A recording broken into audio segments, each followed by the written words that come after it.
Yeah, we live. We live. Listeners, we are back. I still got the same title on the screen because Justin is out of control. You can use my real name. Yeah, we can use your real name, fool, but not the person we was talking about before we went live. Golly, man. I swear to God. Black and Montre is having a heart attack. You cannot trust black people, man.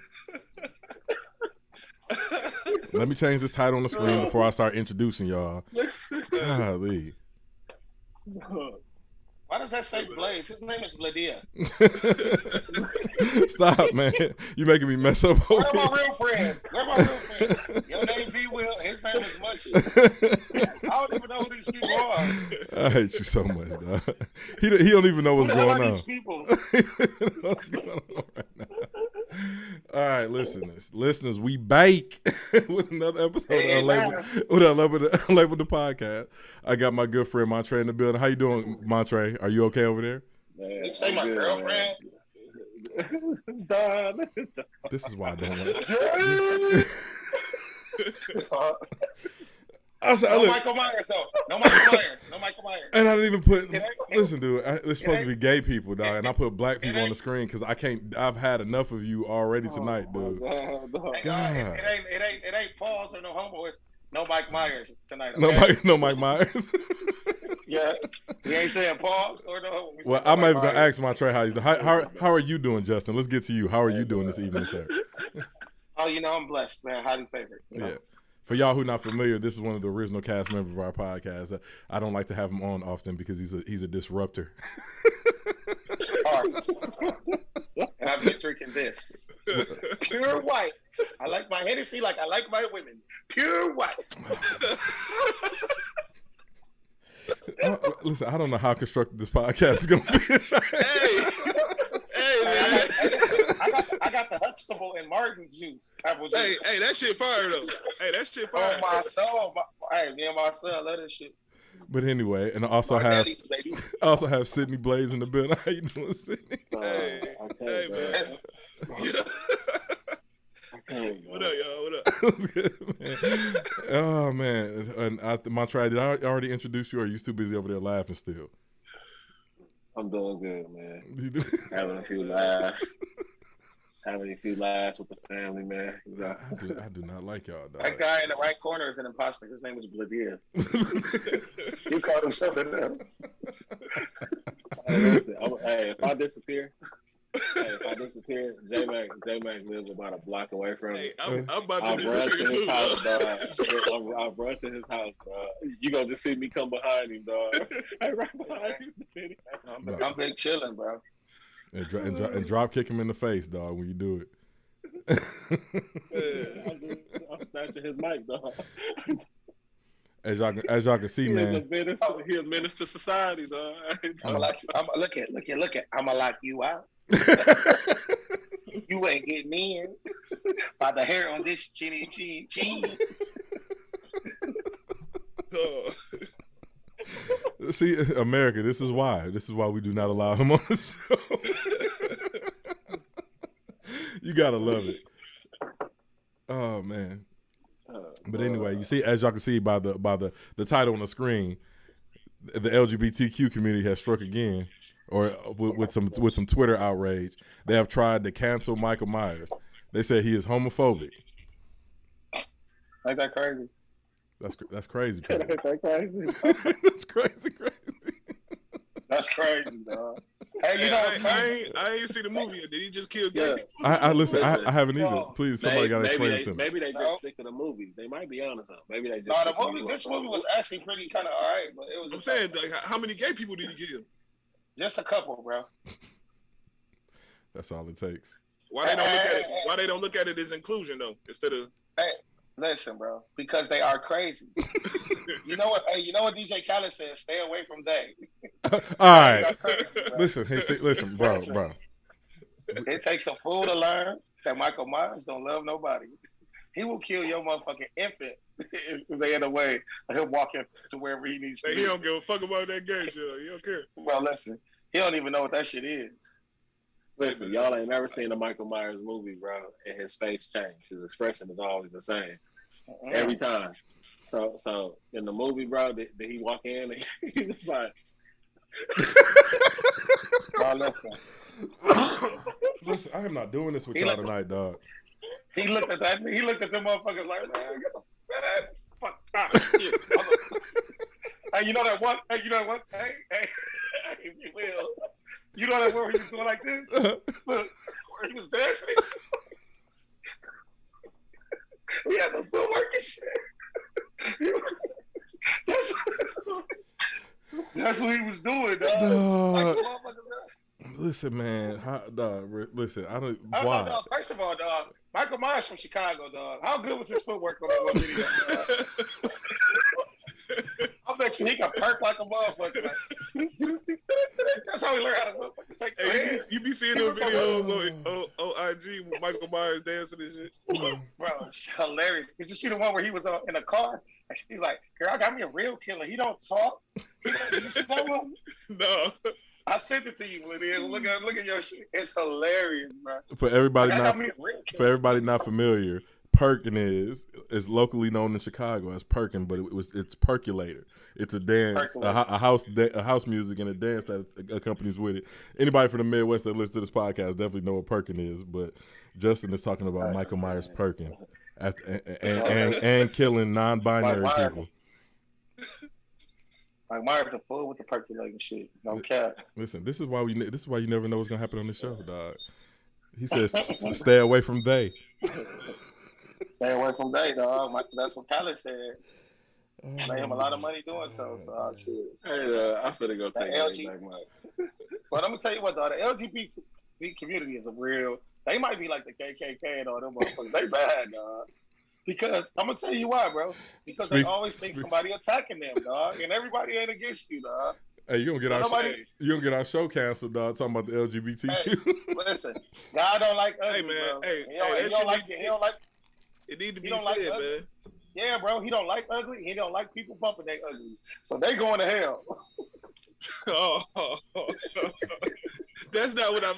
Hey, That's not what That's you what I meant. said, man. Hey, I'll be right back, y'all. Hey, man. Anyway, Hey, I'm going to take his mic, dog. He a mile Hey, away. bro. Go right down the street No, dog. and clothesline them, dog. Bro, they need to listen. I'm telling you, dog, they just think they can walk around here and do whatever they want to do to people, dog. And nobody be bothering them either. Hey, Sick yo, of them, in dog.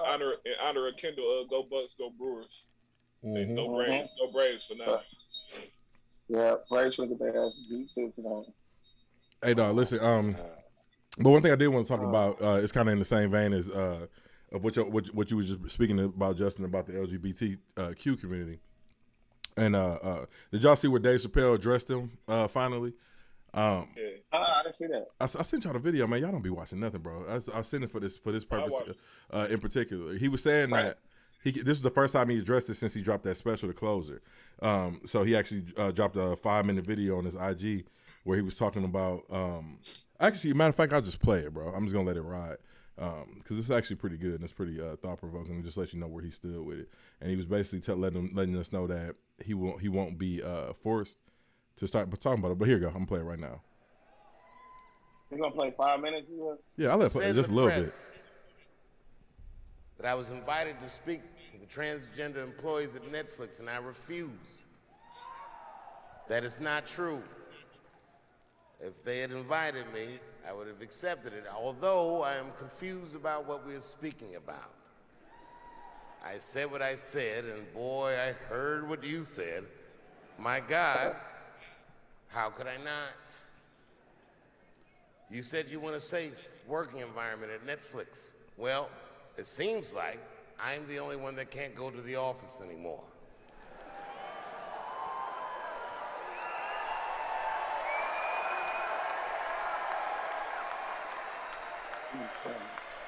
I want everyone in this audience to know that even though the media frames this, that it's me versus that community, that is not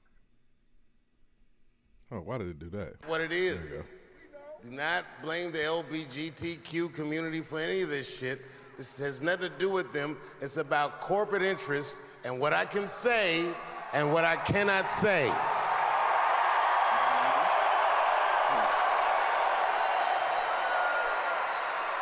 For the record, and I need you to know this, everyone I know from that community has been nothing but loving and supporting. So I don't know what all this nonsense is about. In summer 2020, when the whole world shut down, I was outside doing shows. My neighbor had a cornfield, and he let me throw shows there, and people came from all over the country. Some people came from around the world to see those shows. The best comedians on earth came to my home and broke bread with me, and we lived our lives. We found a way to keep moving forward. I made a whole documentary about it. The first night of those shows was a piece that some of you might have seen. It was called 846, and it dealt with the murder of George Floyd.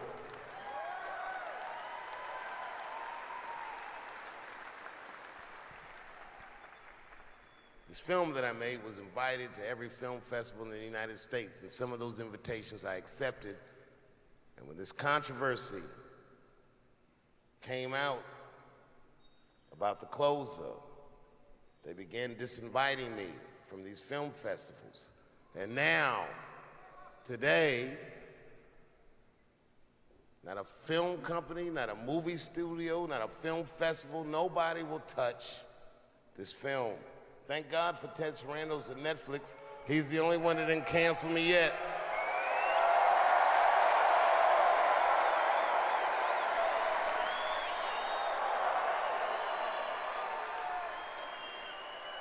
To the transgender community, I am more than willing to give you an audience, but you will not summon me. I am not bending to anybody's demands.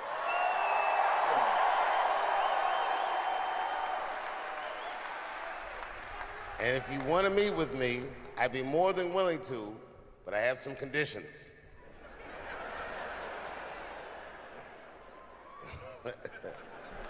First of all, you cannot come if you have not watched my special from beginning to end.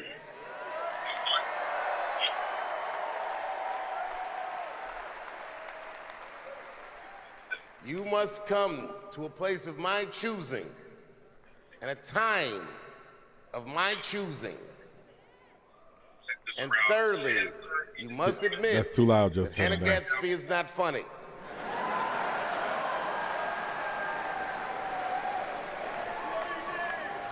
We almost there.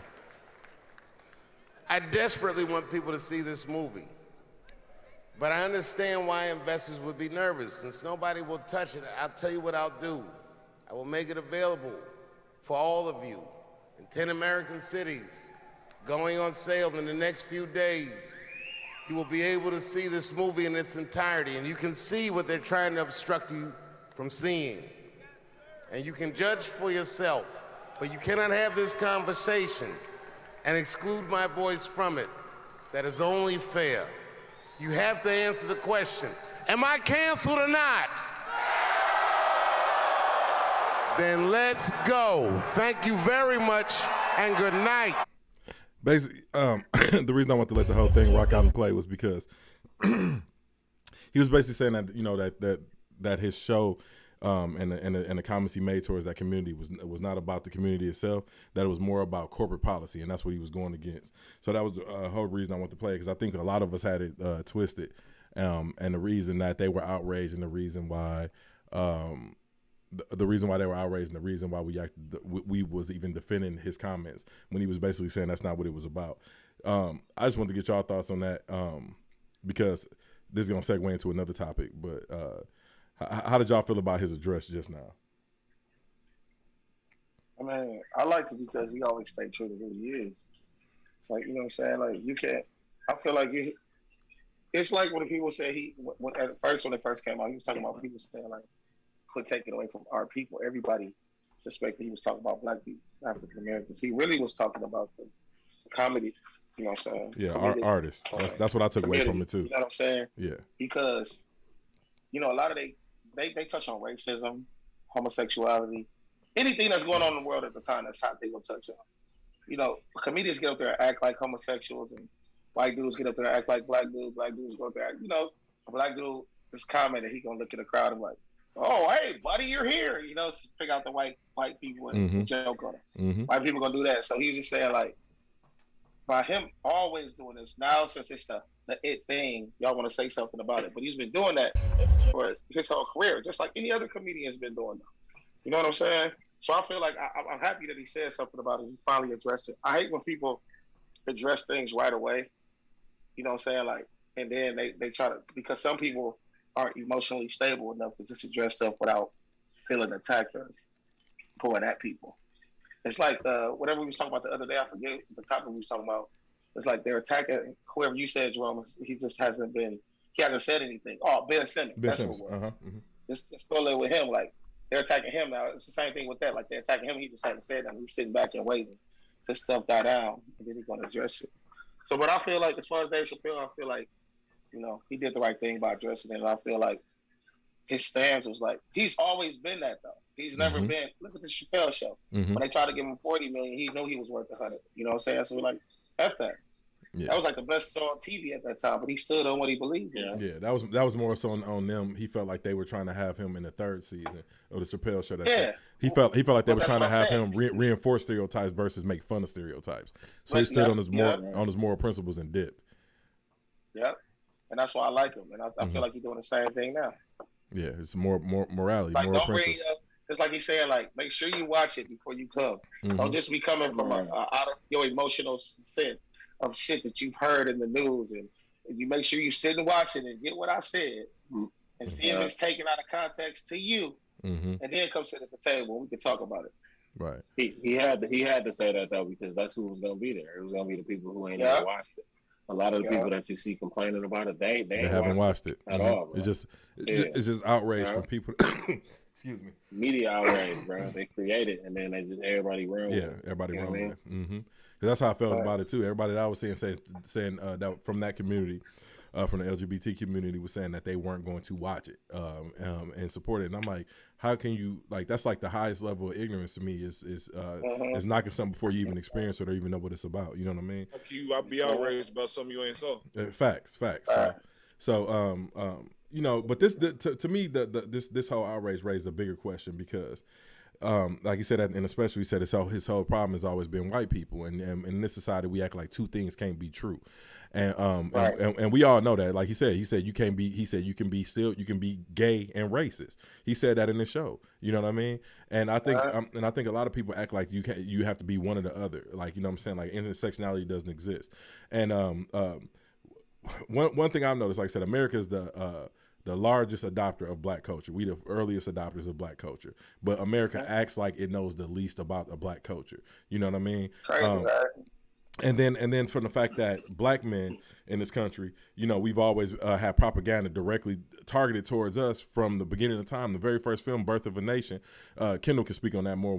That's why I wish he was here in the show right now. But Kendall can speak on that more because he actually put me on the Birth of a Nation. It was the first silent film that went like nationwide and was it filmed was shown all over the country, and it depicted black men in a very, very messed up light. It depicted us as lazy. It depicted us as racist and all that. You know what I mean? And I think that with all that negative history, we can go through the crack epidemic from the 90s, from them calling us thugs, all that stuff. People act like the LG, like somebody, like a community can't be used. You know what I mean? It's a lot of stuff in the things that we've done in the black community towards people of the LGBT community that we haven't reconciled with. Every community is not flawless. It's not without its without its flaws, but us in the black community, we haven't reconciled with that yet. You know what I mean? But at the end of the day, when you're black and you're of that from LGBTQ background or whatnot, I feel that that you have to reconcile with your blackness first over your LGBT. I know that's a part of you still, you know what I mean? But I feel like you should recognize that first over your sexual orientation. You know what I mean? And because immediately somebody can tell you what you are by your race versus your sexual orientation when you walk into a building, or your or your non-conformative pronoun that you might want to go towards. You know what I mean? So I still think being black, I might be off track a little here. I might have digressed a little bit. Before they he, she, or they black. They black, exactly. And so and I think that's what Chappelle was getting at the end of the day, as far as not punching down on my people, you know what I'm saying, and reconciling with your blackness and the issues we've suffered in this country versus your sexual orientation. So that's just my thoughts on it. And like I said, I'm just glad that he addressed it at the end of the day and actually opened the door. He said he would give y'all a platform. Y'all just got to come meet with him. And it's going to be on his terms, which I thought was dope. It's all been on his terms, man. He doing exactly what he want to do. Mm-hmm. Exactly. Luckily, he got a corporation behind him who's supporting it, because a lot of the corporations would be like, no, you got to get up out of here. Hey, no. I definitely big up Netflix for that shit, because normally motherfuckers be out the door quick. But you can't cancel Dave. You know what I'm saying? Yeah. You get too much bag. Mm-hmm. Yeah, he's way too influential at the end of the day. And I had this on the docket as well. Because I've all this week, I'm gonna say the last couple of weeks, I keep having young black brothers come to me talking about issues as far as with stuff they might have dealt with during their childhood. When we talk about reconciliation, stuff they might have dealt with their childhood, and stuff they might have dealt with, just trauma throughout their life. You know what I mean? And they all don't feel like they have anybody to talk to. We talk about counseling a lot and therapy and stuff on this podcast. But I noticed that we very seldom have a space for black men to come and be vulnerable in. You know what I mean? Perfect example. I've always had my friends. Like y'all always we talk about each other. We talk cash money shit. We talk about you bought your bean head, your big back, blah blah blah, whatever. We joke all the time. But yeah, my bad. But we can do that after this. but at the end of the day, if I want to come to y'all about some real shit, I've always had my friends. Not a lot of black people have that. A lot of black men have that outlet. You know what I mean? To come and speak to another black man, or just somebody that they feel comfortable with speaking to. A lot of us can't go to our women because our women is gonna judge us. If a nigga even show any kind of emotion towards their woman, 9 times out of 10 they're gonna judge you and not gonna really want to mess with you because they're gonna see you as a quote unquote your punk ass. Exactly, quote unquote punk. Exactly. You took the words right out of my mouth. You know what I mean? And they always talk about toxic black masculinity and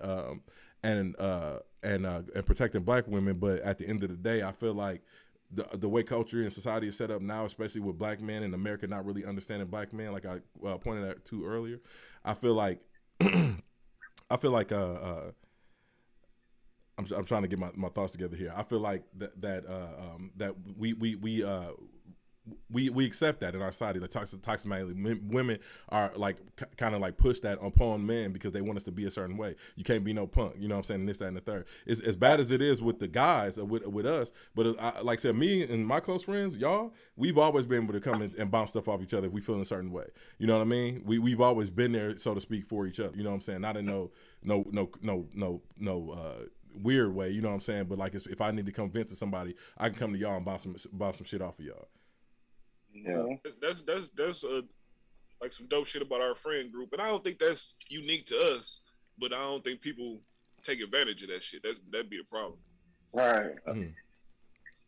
Real shit. Yeah, I never thought about that. I just know I hear it all the time, man. Like when people come and bring shit to me, and it could be a stranger, it could be somebody I know for 10 years or 2 months, and when they bring something to me, like, man, you a real solid dude, Jerome. You know what I'm saying? Like I feel like I just come and bring anything to you. You know what I mean? And I like the fact that I can leave that door open for them, but sometimes I'll be wondering, like, man, what are we doing? You know what I mean? Huh? Mm-hmm. Yeah. Do y'all allow spaces for y'all sons? Because Justin, you got a son. Trey, do y'all allow spaces for y'all sons to be vulnerable, to come and speak to y'all about stuff outside of just Justin? You can go first. Do you leave a space for that with Melo? Yeah, I always, at first, I think it was like his first few years of his life. Well, just in the last couple of years, he started to be, because more in the last year. Because I think he just look at me it's just like serious ass dude all the time. He know I be joking and raving and shit. Mm-hmm. But when it come to him, I'm always like, I ain't your friend, motherfucker. I'm your father, so don't be playing with me and shit. So he didn't feel like he could you know, that's in all aspects. He didn't feel like he could, you know, come out and do that. But I've been telling him all the time, you know what I'm saying? Like, he talk to me about anything. I feel in the last year, he's been real, you know, good at it. Mm-hmm. He hasn't been holding anything back and stuff like that. So I didn't at first. I'm not gonna say I didn't allow it. I just didn't talk about it because I like he never. Y'all know how I am. I be like this. Like I'm not a emotional type guy. Like I'm not the guy that's like, oh, like even like let's say I still ain't cried when my pops died. That's been 4 years. Mm-hmm. I was in the room with him, you know what I'm saying? So like it's just and it ain't because you know when you go to your mom when you're younger, where we grew up at, it's like don't have this. You gotta be strong, and I think, and that's why I'm real big on communication with my kids because when they tell you that, whatever your parents tell you, you believe that shit, right? Mm-hmm. So it's just like, you know, they tell you that, you like, well, shit, I can't cry. And then you get your ass kicked, they like, don't cry. And they just beat your ass with a pole and stitch cord and shit. You're supposed to cry. You know what I'm saying? So, like, you see other shit, the person telling you, don't be crying. You ain't no girl. You know what I'm saying?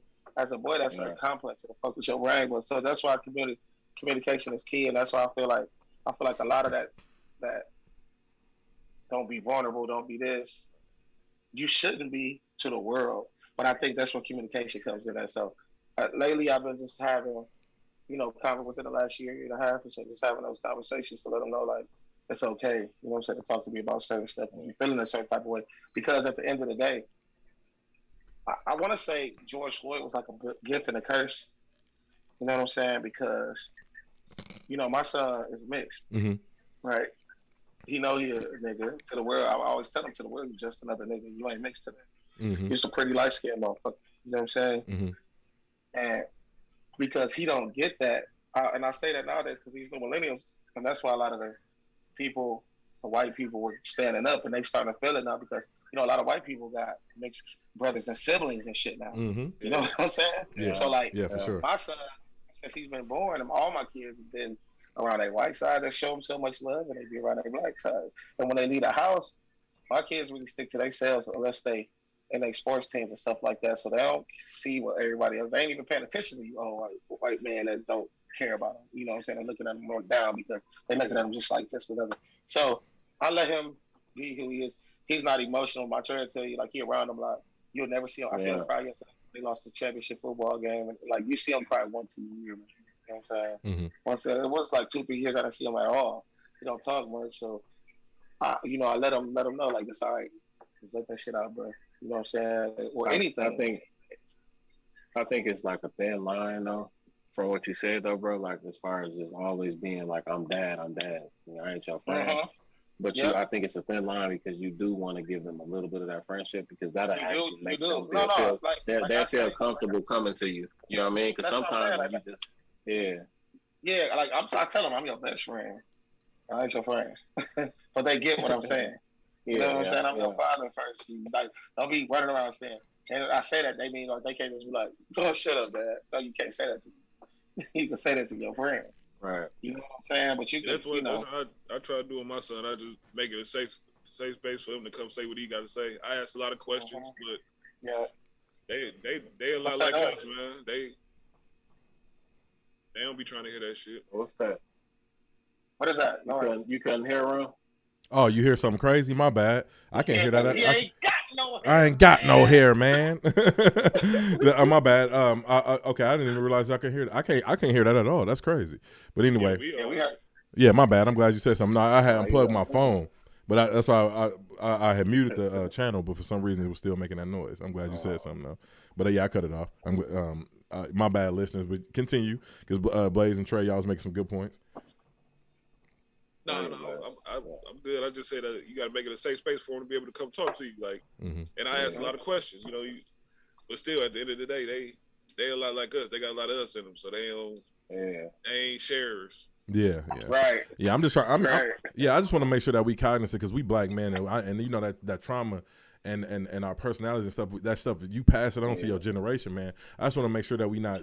You know the great thing about us, like another thing I love about our group chat. You know, like we are like almost 6-figure, most of us. You know, a year. You know what I'm saying? Our kids our kids, we make 6 figures a year. You know what I'm saying? A lot of us, or close to, tiptoeing on the line. Right. So like, our kids they don't have to grow up like we did. Have Facts. to see the stuff we did. Nothing like it, man.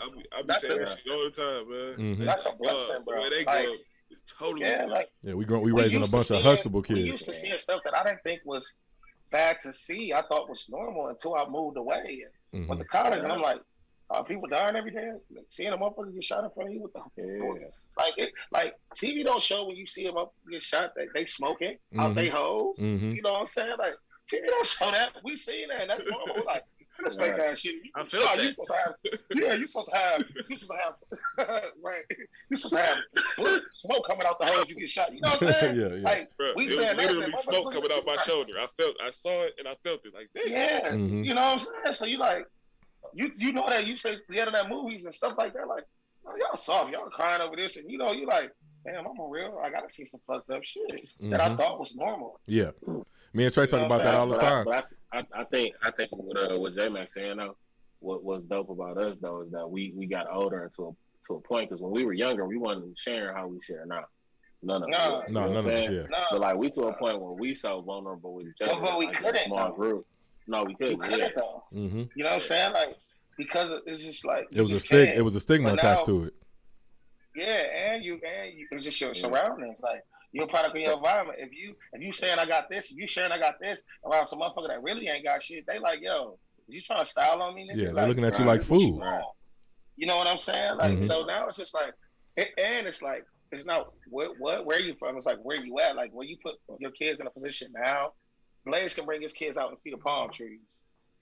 You know what I'm saying? You can bring them out to Texas. You got a big backyard, a nice house that you taking care of. Munchie got a big old house. You know what I'm saying? I got a couple of them. You know what I'm saying? Like I can take my kids anywhere on the plane I want to. Literally, it ain't no place they can't go. It ain't nothing they can't get within reason. You know what I'm saying? That we want to know. They got everything they want and need. You know what I'm saying?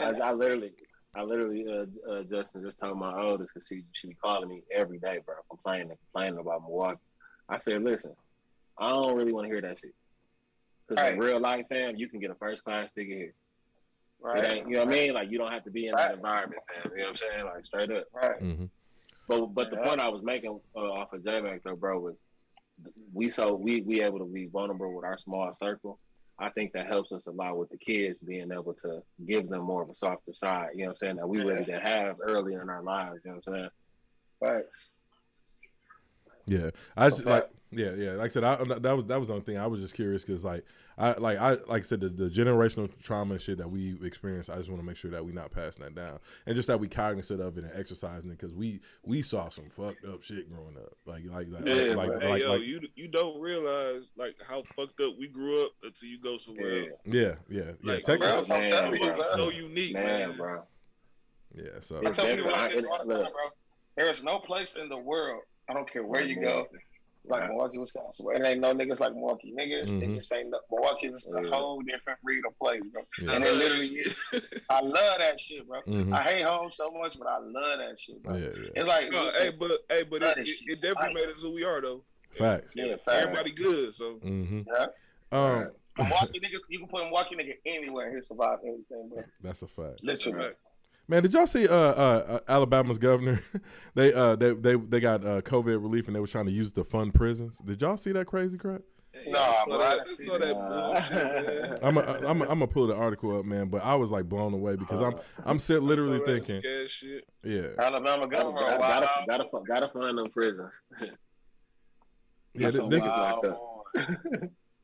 Gotta keep them niggas locked up. Wow, boy. Yeah, now this came out yesterday. It's a lady. Yeah, so yes, lady. This came out yesterday. It said Alabama governor instructs states agencies to fight federal COVID vaccine mandates. This her name is Kay Ivey. On Monday, she signed an executive order directing state executive branches agencies to cooperate with Alabama Attorney General Office to challenge Joe Biden administration of the COVID vaccine mandates, and when possible to not comply with the federal effort. This is exactly what we said. This goes to what we were talking about last week about the states, the different states trying to do different things. So we got to kind of be aware of it because we talk about federal stuff at a federal level. But when you look down and see the governor of Alabama, she's trying to stop Joe Biden's federal vaccine mandate, and she wants to use COVID funding. That she want to use $400 million right. in COVID funding. Thank you, buddies. Go ahead. To renovate prisons and build new ones. That shit, it got to be something better they can do with that money, man. That's a whole lot of shit better they can do. Like I said, I'm all about. It's 100% something better. Yeah. I'm all about them fixing. Give it to Michigan so they can get some water. Right, and I'm all about them fixing how jacked up the prisons are, the current prisons. But we already know what that pipeline is like. Quit just putting people in prison. Exactly. I mean, exactly. As simple as that. Bullshit. I mean, like, motherfuckers who deserve it. This is why I get so pissed off about the 13th Amendment and it not being completely done away with. Like I get pissed off about this every time we have these conversations because I'm like, that still exists. That is legalized slavery, and as long as you have prisons, you're gonna have a form of legal slavery, and it's messed up. Big fact. It's super fucked up. But yeah, I just wanted to bring that piece of trash up. But so we can get to the rest of these things in the dockets. But Alabama, we praying for y'all. Hopefully y'all can do something to stop this woman from using that COVID relief funding, especially in the black community. Y'all can stop her from. Oh man, it's not making any sense at all. But hopefully y'all can raise some hell, do some petitions, call y'all congressmen, the Senate, whatever y'all need to do because that's ridiculous. And then to bring up another piece of shit, did y'all see Condoleezza Rice making her comments about how race theory should be done away with? Critical race theory. You know what, though? Can I say my piece on this? Go ahead. I'll let you do it. Right message, wrong motherfucker delivering it. I disagree totally. Condoleezza, that's the stuff that we passed on in but right? Talking about like when we talk about other races, we don't have to down them. Is that what we're talking about?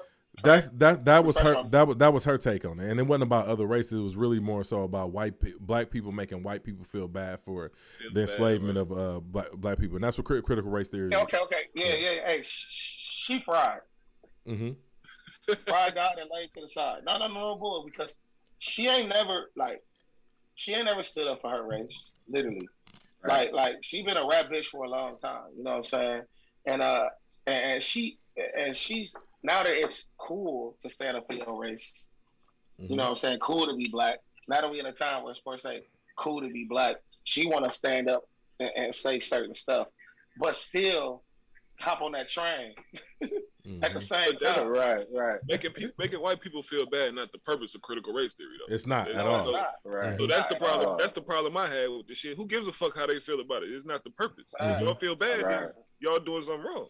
But and to caveat for what you just said, Blaze, if you the reason white people feel bad when we talk about race in this country and because it's never been reconciled with. America has never reconciled for it. They never apologized for it. They never gave us reparations. They have never reconciled for it. So now when white people, the moment white people hear anything talking about black people or anything that goes against the status quo, then they automatically get defensive and they get offended. You know what I mean? Versus actually hearing the person out. Because just because I'm talking shit about your ancestors because y'all did some fucked up shit that America has never reconciled with, you know what I mean? I don't want to hear your mouth when it comes to I feel bad. Fuck your feelings, like straight up. Like I think it's the guilt that they know that they benefit from those same principles. No, I don't even think I feel you on that, but I don't even think a lot of them have recognized the fact that they benefit from it. They act like it's they act like it's America. Just do what you need to do do what you need to do to achieve and be great. That's how I feel about it. But go ahead though. But I didn't mean to cut you off. I don't think they do. I just don't think that. Ladies, you like they got to. Hell no. Yeah. We can say that about a lot of shit that's been going on for years. Hell no. Yeah. They don't get it, bro. Yeah. Condoleezza Rice, she don't get it. She'll never be able to say she, like we were just talking about, grew up how we grew up and none of that shit. She won't. Right. No, hell no. Yeah. Her whole adult life, she's been looked at as one of they. Mm-hmm. She's a token nigga. Like we know a lot of them motherfuckers that feel. She been on that train. Trey, why you laughing, Trey? Because I'm dead ass. Like. No, it's dead like she's one of the day. One of the day. I don't see where she got that from. Like I don't. Mm-hmm. that was my issue with it. I don't see where she even came with that. Not listening. That's where she got from and being privileged. Like you've been a token nigga your whole life. You've been around white people who accepted you your whole life, and niggas who are around white people that accept them their whole life because they so hoity-toity and they speak a certain way and they educated, quote unquote. Like, you know what I mean? They didn't want her ass at that golf course. She was mad about that. Right, but I bet she thought it was. I bet she came up with a million other reasons why. I bet she did. I bet she was like, well, they just this, maybe this, and all that. I guarantee you, bro.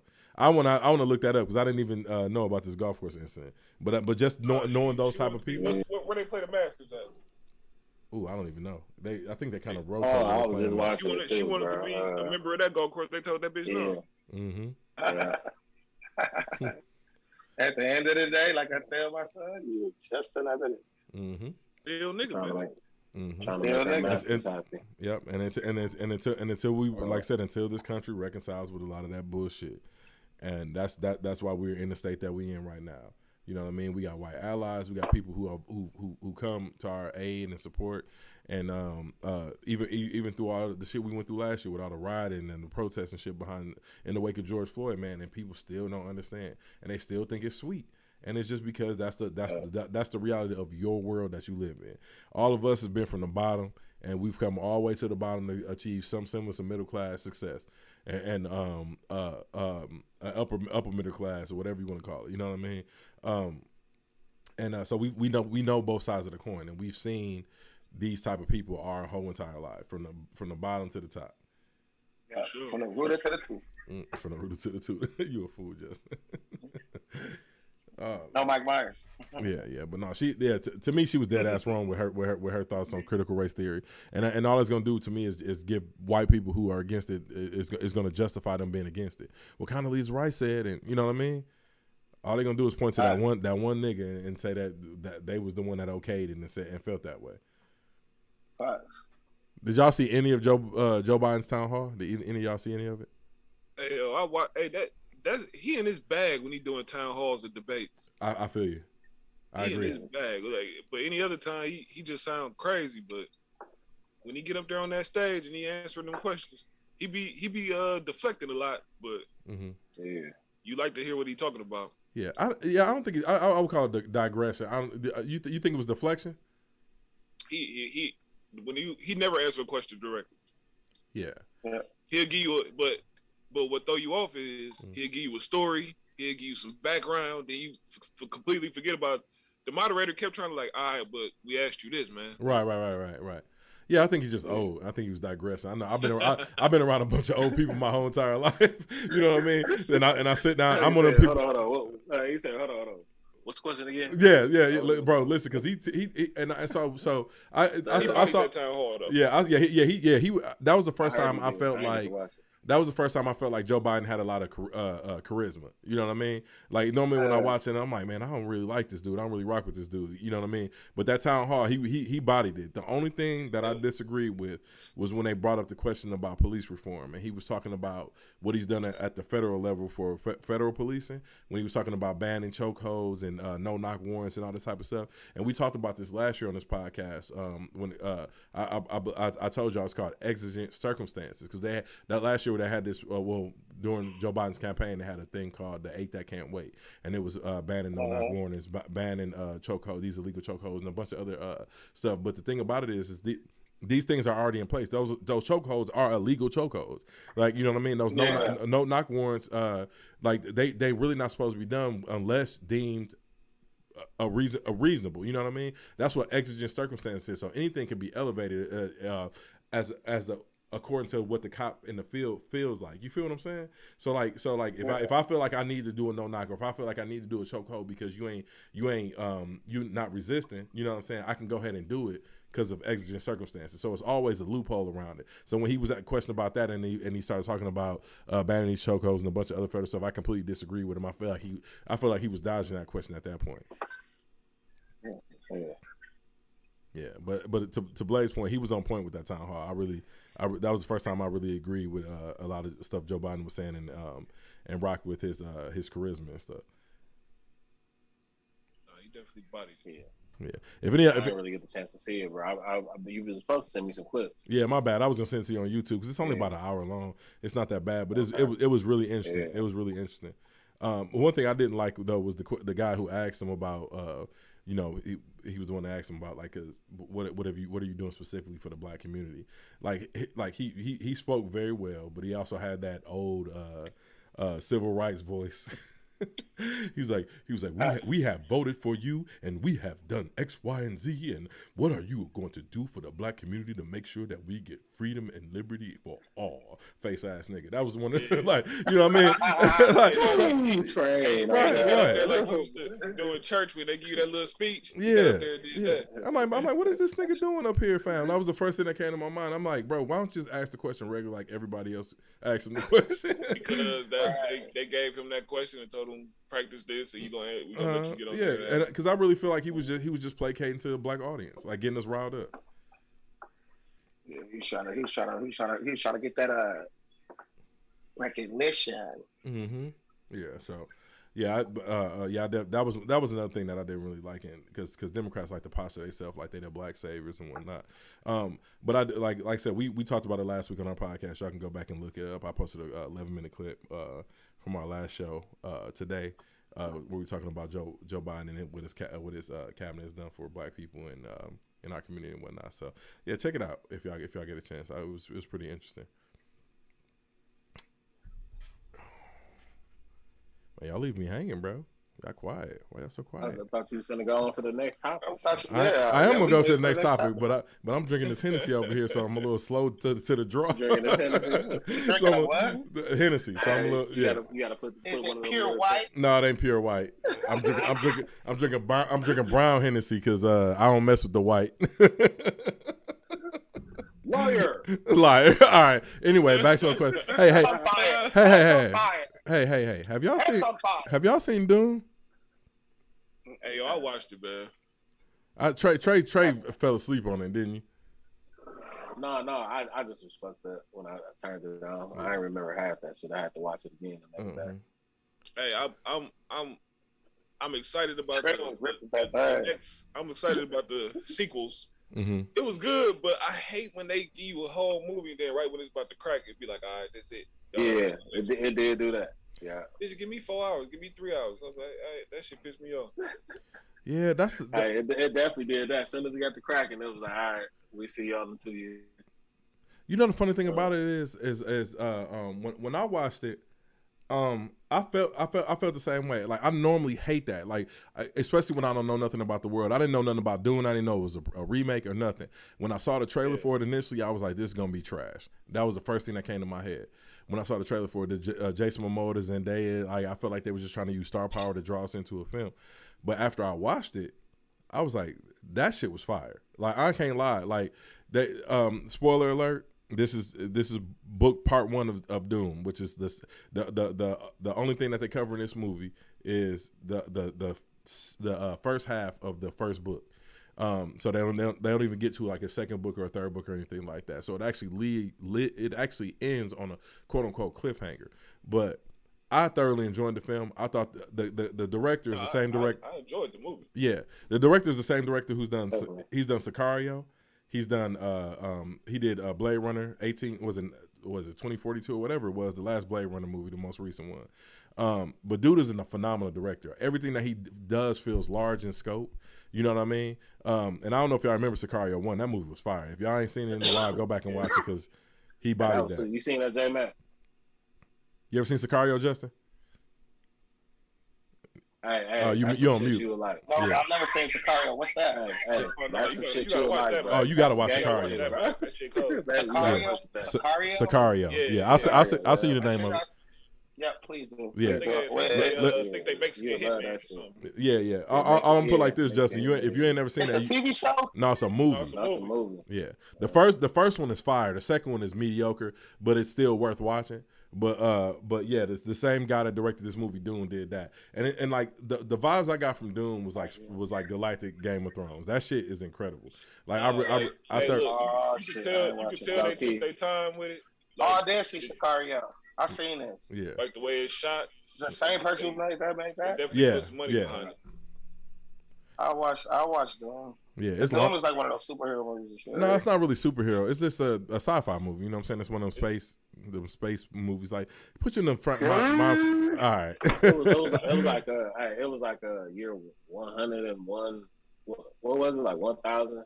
Yeah, it was something way in the future. Yeah, it was crazy. Yeah. I'm gonna watch it though. My son gonna watch it. It's definitely worth watching, bro. It's slow, but like it's some gangster shit too. It's just like I said, it's just a lot of like politics and shit. So like, but I thoroughly enjoyed it, man. I thought every one of the actors. I ain't never watched a film where I felt like every last one of the actors did what they were supposed to do. Yeah. Everybody killed their role in that film. Fam. Hey, no, Timothy Chalamet definitely he got off on that shit. Mm-hmm. What's the father name of Andreas, dog? I can't think of his name. Oh yeah, the actor. He played in a few things though. He a good actor. Yeah, he looked familiar as hell to me, but I can't. He done played in some shit, bro. I'm about to pull it up right now because I can't think of his name. It's Jason, come on, son. But it's Oscar Isaac. My phone went off. My last phone. Oh, you good, bro? Oscar Isaac is what I'm talking about. Okay. Yeah. Oscar Isaac. Yeah, Oscar Isaac. He been in plenty of stuff. You've seen him in plenty of movies, but he killed his role. How many movies are we getting out of this? 3? It should, bro. Listen, it's 6 books, so they can go quite a ways. You know what I'm saying? But the thing about it is the original Dune series in the 80s wasn't a big draw, wasn't a big blockbuster draw. So that's why they gave us half of the story. You know what I mean? Because they didn't know how well it was going to do. I see the original was like 84 or something. Yeah, it was 84. So it wasn't. Yeah, it's very poorly rated. A lot of people didn't like that movie at all. But this remake is doing very well. It was like a cult hit though. Like like a cult classic. Exactly. I seen it when I was little. Yeah, I never seen it. I never seen the original. Like I said, I had no clue. I didn't know it was a book. Didn't know it was a remake. Nothing. I was just glad I stumbled upon it. Because low key, the second movie, they already started production on it. Just so y'all know, they already started pre-production on it, writing the story. So it is coming. Because they wanted they wanted to test the water with this one to see how well it done. Because the original 81 didn't do that great, and then go from there. But yeah, so I'm excited to see what they do with this world because it's enough material and enough lore to do like a Star Wars series on it. You feel me? Yeah. So. I was pissed they killed Jason Momoa character though. Yeah, but see, this is another thing. They go back and forth and like because dude had him dream, so yeah, they go back and forth. He gonna be in at least the next 2, I would think. Yeah, the dream. Okay. Another spoiler alert: the dreams that he have in the movie too, like they not accurate. He can see the future, but he can't predict it to it. It just gives you one version of the future, kind of like how Doctor Strange looked forward to Endgame. So like he can't predict it accurately. You know what I mean? Like depending on what kind of choice he makes or whatnot, he can. You're doing too many hand signals. I don't believe you watched it. You probably watched the review. All right, listen. That's why I'm doing too many hand signals. Yeah, I'm ripped over here, bro. That's why my hands is moving like this. I don't know, like Ricky Bobby. I don't know what to do with my hands. like Undertaker and shit. But anyway, back to what I was saying, bro. Yeah, he can't quite predict the future. But also what's dope about the universe is they can clone somebody and bring them back to life. They got a specific word for it, but I can't think of what it's called. So we probably gonna see Jason Momoa again in the movie. Okay. Yeah, but definitely check that shit out if you haven't seen it, man. That shit's so fire, bro. Golly, man, I love that movie. I know Blaze didn't like the way it ended, but I fuck with it. Oh man, it's like it ended out of nowhere. Like all right, this finna crack now. Yeah. Then like. What the fuck? I'm looking for post credits and shit. I'm like, they ain't give me nothing. Yeah. Trust me, I understand your disappointment because that's how it was when I watched the first Lord of the Rings. I was like, bitch, this shit's to be to continue. Then I went and watched the Two Towers and I was like, bitch, this shit's to be to continue. And then I had to go watch that third movie. I was mad as fuck. Hey, so man, hey Blaze, you want to bring up this next story, dog? Since you brought it to my attention and I had to see it, so now our viewers gonna have to see it. Yeah. All right, ain't nobody eating nothing right now. Yeah, hey, if y'all eating, just mute the microphone because this is gonna get a little disgusting here. It's a type of sexually transmitted disease known to cause beefy red lesions and eat human flesh and slowly spread across the United Kingdom. Beefy red lesions. Granuloma ignale, also known as donovanosis, is a rare type of STD that causes thick ulcer-like sores with a beefy red appearance that can damage a person's genital tissues. They say this shit is slowly spreading across the UK. Is is native to India, Brazil, New Guinea, a few other places. But that shit freaked me out. Like I said, that shit, I was like, what the fuck?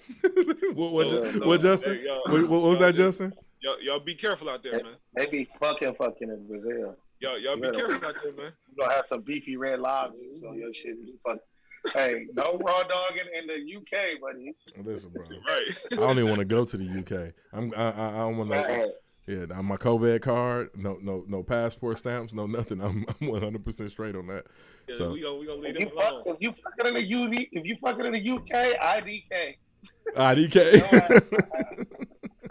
I hate Justin so much, dog. IDK. Strap up out there, Europe. Mm-hmm. Yeah, so that we just want to touch on that quick. I ain't gonna finna harbor on that because that's pretty disgusting.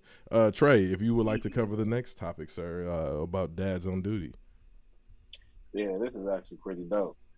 I don't know if any of y'all heard about it, but so I'm reading this off the Week online.